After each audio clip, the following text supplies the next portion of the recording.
Welcome to all. स्वागत आपका Dharmaram physics YouTube channel पे। और मैं आ चुका हूं स्थिर वैद्युत की विभव एवं धारिता का एक बेहतरीन लेक्चर लेके। ये जो लेक्चर होने वाला है थ्योरी का लेक्चर नंबर 10 होने वाला है। इससे पहले 9 लेक्चर कंप्लीट आ चुके हैं। यदि आपने नहीं देखे हैं तो प्लेलिस्ट में जाकर देख सकते हो। बिना टाइम वेस्ट किए स्टार्ट करता हूं मैं आज की क्लास को। आज हम पढ़ने वाले हैं वैद्युत द्विध्रुव की स्थितिज ऊर्जा। बहुत ही आसान तरीके से और बिल्कुल आसान मेथड से हम विद्युत द्विध्रुव की स्थितिज ऊर्जा U = -PE cos थीटा निकालने वाले हैं। सबसे पहले क्या करते हैं, डायग्राम बना लेते हैं कि एक समान वैद्युत क्षेत्र है तो एक समान वैद्युत क्षेत्र बनाते हैं।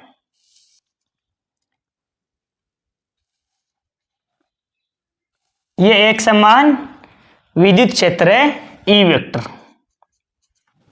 इसमें एक द्विध्रुव रखा हुआ है। द्विध्रुव क्या होता है, माइनस क्यू आवेश प्लस क्यू आवेश अति अल्प दूरी पर रखे होते हैं, वही होता है द्विध्रुव। आपने पढ़ रखा है और मैंने भी आपको पढ़ा रखा है। माइनस क्यू आवेश और प्लस क्यू आवेश और उनके मध्य की दूरी है 12। इस द्विध्रुव को क्या किया, इस द्विध्रुव को थीटा कोण पर एक समान वैद्युत क्षेत्र में रख दिया। तो यहां पर है ना, थीटा कोण पर इसे एक समान वैद्युत क्षेत्र में रख दिया। हम इसको इस प्रकार मिला भी सकते हैं, ठीक है ना।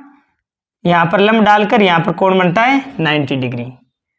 धनावेश पर बल वैद्युत क्षेत्र की दिशा में, तो धनावेश पर तो बल इस दिशा में लगता है QE और ऋणावेश पर बल विद्युत क्षेत्र की विपरीत दिशा में, तो ऋणावेश पर बल -QE इस ओर लगता है। अब देखो, आपको पता है द्विध्रुव है, उसको एक समान वैद्युत क्षेत्र में रखते हो तो उसमें बल आघूर्ण उत्पन्न होता है ना। तो बल आघूर्ण का क्या फॉर्मूला है, to = PE sin theta.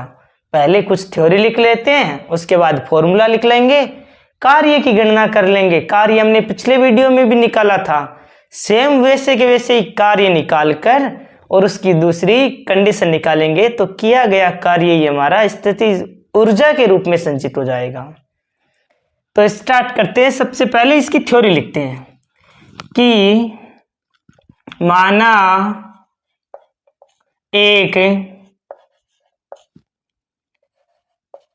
P द्विध्रुव आघूर्ण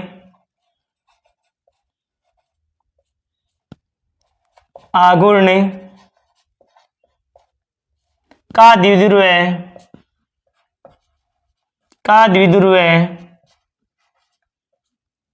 एक समान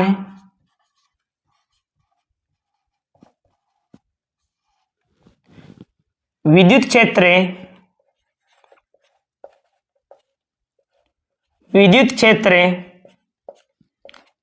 E में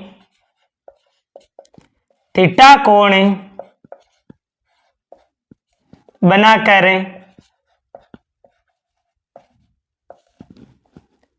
रखा गया है।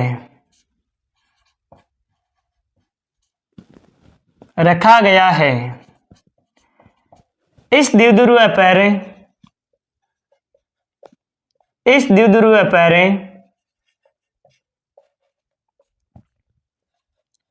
लगने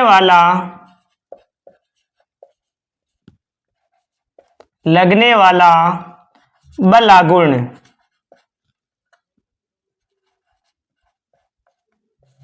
तो क्या होगा बल आघूर्ण, तो बल आघूर्ण देखो, टो =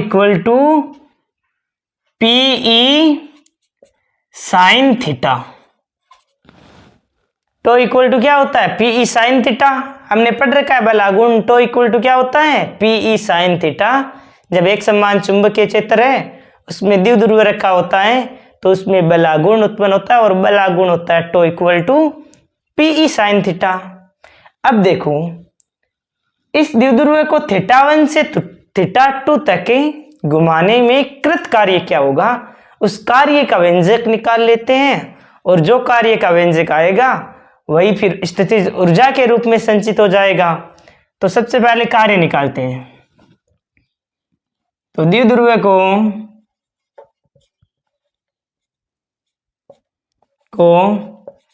θ1 से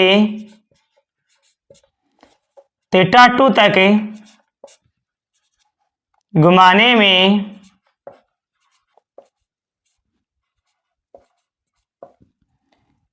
कृत कार्य, तो W क्या हो जाएगा, dW equal to tau d theta. अरे टो डी थीटा कैसे आया आपको पता है क्या, याद है क्या, आपने पिछला वीडियो देखा होगा तो आपको याद होगा हमने कैसे निकाला था कि कार्य बराबर क्या होता है, बल गुणा विस्थापन F D x cos theta, और थीटा का मान 0 डिग्री होता है तो कोस 0 का मान 1 हो जाता है। और बल के स्थान पर क्या यूज करते हैं हम, बल आघूर्ण टो, क्योंकि ये जो द्विध्रुव है वो घूर्णन कर रहा है और घूर्णन कर रहा है इसीलिए बल के स्थान पर यूज करेंगे बल आघूर्ण टो, और विस्थापन dx के स्थान पर d थीटा, क्योंकि d थीटा कोण पर इस प्रकार घूम रहा है। तो इसी फॉर्मूले से ध्यान में रख लो ताकि आसानी से याद रहेगा। तो dw हो गया टो d थीटा। अब आपको तो पता है, यहां पर मैं दे देता हूं समीकरण 1। समीकरण 1 से टो का मान यहां पर रख दो और लिमिट लगा लेंगे वही θ1 से θ2 तक लिमिट, और समाकलन करना है हमें। तो समाकलन करना है dw बराबर टो का मान रख दो PE साइन थीटा, समाकलन का साइन, और लिमिट कहां से कहां तक लगाओगे, तो कार्य निकाल आते हैं तो θ1 से θ2 तक घुमाने में कृत कार्य निकाल रहे हैं, तो θ1 से θ2 तक की लिमिट लगा दूं, θ1 से θ2 तक की लिमिट लगा दी, PE sine theta d theta, dw का समाकलन हो जाएगा W, PE क्या है, कांस्टेंट है, कांस्टेंट को क्या ले लेते हो बाहर, PE बाहर आ गया, और कोष्टक में साइन थीटा का समाकलन क्या होता है, माइनस का कोस थीटा। लिमिट कितनी है, तो लिमिट है θ1 से θ2। अब लिमिट रख लो, हमारा आंसर आ जाएगा। लिमिट रखोगे तो क्या आ जाएगा, W बराबर PE, पहले क्या करते हो अपर लिमिट रखते हो θ2 रखते हो, तो क्या आएगा माइनस का कोस θ2, फिर माइनस का साइन लगाओगे, माइनस का साइन और ये माइनस का साइन क्या हो जाएगा, प्लस हो जाएगा, तो प्लस का कोस θ1। कहने का मतलब है कि जो कार्य आया है वह आया है PE कोस θ1 माइनस कोस θ2। W का फॉर्मूला क्या आ गया, PE कोस θ1 माइनस कोस θ2।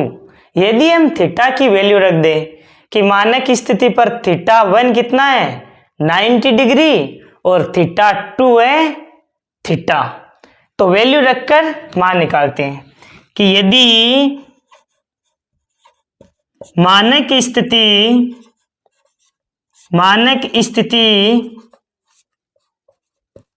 पर θ1 बराबर π/2 तथा θ2 बराबर थीटा है, तब कृत कार्य क्या होगा बताओ, जब θ1 है π/2 और θ2 है थीटा, वैल्यू रख दो जो कार्य का फॉर्मूला आया है, तो W बराबर क्या हो जाएगा, W बराबर हो जाएगा PE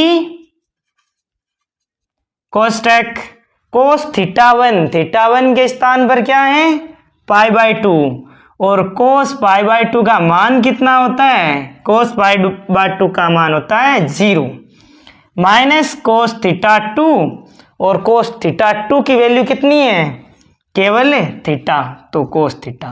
क्या आ जाएगा फॉर्मूला, W बराबर माइनस का PE कोस थीटा। ये जो कार्य आया है ना, किया गया कार्य ही आपका स्थितिज ऊर्जा के रूप में संचित हो जाता है।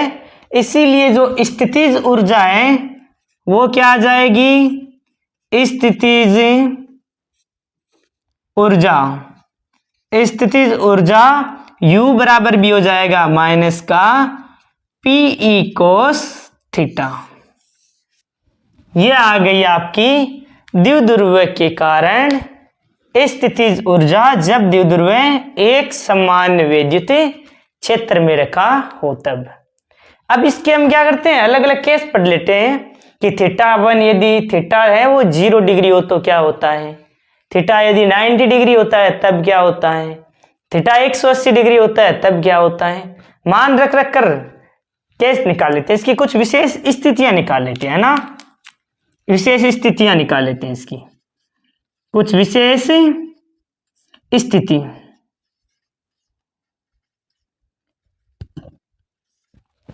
पहली, जब यदि थीटा बराबर क्या रखूं आप बताओ, थीटा बराबर 0 डिग्री रख लेते हैं, थीटा बराबर 0 डिग्री हो तब स्थितिज ऊर्जा U क्या हो जाएगी, कोस 0 की वैल्यू कितनी होती है 1, तो ये मान कितना हो जाएगा माइनस का पीई।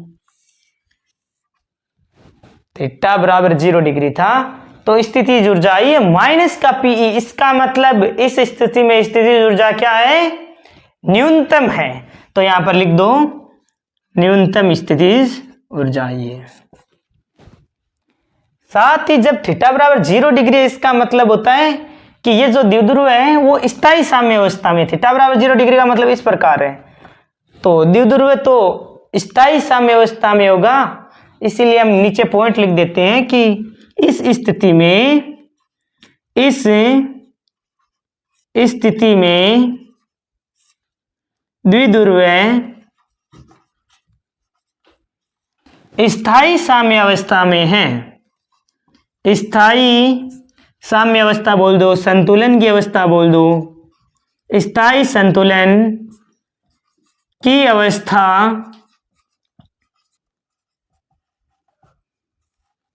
में होता है। अब इसी का दूसरा पॉइंट निकाल लेते हैं, जब थीटा बराबर 90 डिग्री हो तब क्या होता है, तो निकालते हैं यहां पर। जब थीटा बराबर 90 डिग्री, जब थीटा बराबर 90 डिग्री हो तब स्थितिज ऊर्जा क्या आएगी। हमारे पास फॉर्मूला तो है U equal to minus PE cos 90, U equal to minus का पीई कोस 90, और कोस 90 का मान आप जानते हो कितना होता है 0, इसलिए स्थितिज ऊर्जा क्या आ जाएगी, 0 हो जाएगी। अब हम रख देते हैं थीटा बराबर 180 डिग्री हो तब, तो तीसरा पॉइंट निकाल लेते हैं, जब थीटा बराबर 180 डिग्री हो तब क्या हो जाएगा U इक्वल टू माइनस का पीई कोस 180, और कोस 180 का मान होता है, याद करो -1 होता है ना, अरे निकाल लिया करो नहीं याद आता तो, कोस 90 प्लस 90 साइन 90, और साइन 90 का मान 1 होता है, लेकिन सेकंड क्वाड्रेंट में कोस नेगेटिव होता है, इसीलिए -1 आ जाएगा। तो माइनस और माइनस हो जाएगा प्लस, यानी कि स्थितिज ऊर्जा हो जाएगी प्लस का पीई, यानी कि यहां पर स्थितिज ऊर्जा न्यूनतम है तो यहां पर स्थितिज ऊर्जा क्या हो जाएगी, अधिकतम। यहां पर स्थितिज ऊर्जा क्या हो जाएगी, अधिकतम। बाकी जब थीटा 180 डिग्री होता है तब द्विध्रुव अस्थायी साम्य अवस्था में होता है। कैसे, देखो एक तो जो द्विध्रुव है स्थायी साम्य अवस्था, अस्थायी साम्य अवस्था क्या होती है मैंने वैसे बता रखा है, लेकिन एक बार फिर से रिवाइज करवा देता हूं। स्थायी साम्य अवस्था का मतलब है कि द्विध्रुव उस स्थिति में रहना चाहता है, उस कंफर्टेबल माहौल में द्विध्रुव रहना चाहता है। थीटा बराबर 0 डिग्री है ना, इसका मतलब है द्विध्रुव इस स्थिति में रहना चाहता है। लेकिन जब थीटा 180 डिग्री है, यानी कि द्विध्रुव इस प्रकार विपरीत दिशा में, ये विद्युत क्षेत्र इस दिशा में है, थीटा बराबर 180 डिग्री का मतलब है ये द्विध्रुव इस प्रकार विपरीत दिशा में रखा गया है। तो ये हो गई इसकी अस्थायी साम्य अवस्था, यानी कि यहां से थोड़ा सा इसे ऊपर करोगे इतने में द्विध्रुव घूमकर विद्युत क्षेत्र की दिशा में आ जाएगा। तो ये इसकी अस्थायी साम्य अवस्था होती है। तो लिख देते हैं यहां पर, इस स्थिति में द्विध्रुव अस्थायी साम्यावस्था में होता है। आई थिंक आपको कंप्लीट डेरिवेशन है द्विध्रुव की स्थितिज ऊर्जा, वो आपको समझ में आई होगी। आप ध्यान दोगे ना तो किया गया कार्य तक तो हमने पिछले डेरिवेशन की तरह ही किया है, और कार्य स्थितिज ऊर्जा के रूप में संचित होता है। बस आपको ये कंडीशन लगानी है, मानक स्थिति पर थीटा 1 π/2 होगा और थीटा 2 थीटा होगा। वैल्यू यहां पर रखोगे तो स्थितिज ऊर्जा का फॉर्मूला माइनस का Pe cos थीटा हो जाएगा। फिर आप थीटा की वैल्यू रख दो, एक बार 0 डिग्री रख दो, एक बार 90 डिग्री रख दो, एक बार 180 डिग्री रख दो, जो जो मान आता है उसको लिख दो। थीटा बराबर 0 डिग्री होता है तो स्थायी साम्यावस्था में होता है, द्विध्रुव उस स्थिति में रहना चाहता है। थीटा बराबर 180 डिग्री है, इसका मतलब है अस्थायी साम्यावस्था। कहने का मतलब है इस स्थिति में द्विध्रुव है वो रहना नहीं चाहता। इसे जैसे द्विध्रुव को थोड़ा सा यहाँ से ये ऊपर बल लगेगा तो ये घूमकर वापस इस दिशा में आ जाता है। यदि आपको पूरा कंप्लीट वीडियो समझ में आया है तो वीडियो को लाइक, चैनल को सब्सक्राइब करें। Thank you very much, for a nice day to all of you. Thank you very much.